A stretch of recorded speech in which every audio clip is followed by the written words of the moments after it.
Okay, so I'm back and I wanted to show you, I'm going to check Runout on the rotor. Now I've spent a little bit of time with a wire brush, powered wire brush here to clean off the rust, and I put a little dab of your typical anti-seize lube in here in the contact area between the hub and the rotor. Now it's important, only a little bit, a little dab. That's all you need.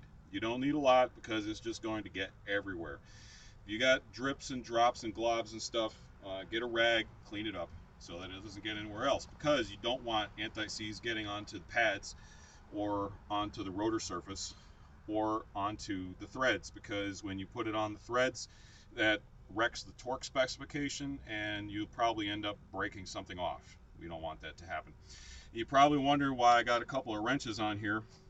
Well, I needed a spacer because these lug nuts have caps, and that is they would bottom out if I tried to hold on the rotor with just the caps. So I put in a couple of 12mm wrenches to hold the rotor flat against the hub. And then this is the setup for the dial indicator, which is going to give us some information regarding the runout. Mount it to something solid that doesn't move in relation to the rotor. In this case, the rotor is connected to the hub, which is connected to the knuckle. So this is a solid attachment point. Don't attach it to something like the tie rod end, because the tie rod end can move.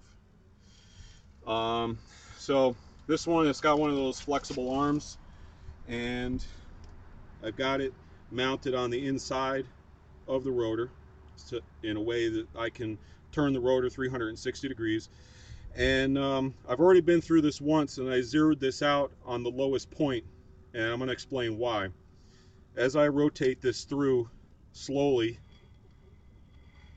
you're going to see it climb up, and it gets up to about 4 thousandths. 4 thousandths of an inch is about twice as much as we'd like to see on a maximum. And why does this happen?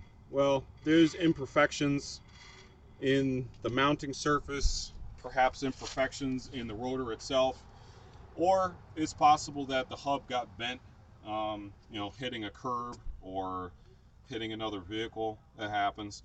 So anyway, what I've done is I've already figured out that my max runout is about 4 thousandths of an inch, as you can see here. So what I've done is I put a paint mark on the rotor and on the stud. And what I'm going to do is I'm going to take the rotor off and put it in a different position. And this is called clocking the rotors, or I forgot the other term. Indexing. We're going to index the rotor to see if we can, perhaps if there's an imperfection between these two, we can balance them out and they'll cancel each other out. And so I'm going to dismount this rotor. I'm going to index it to a different position, and then we'll measure the runout again and see if we get any change. Be right back.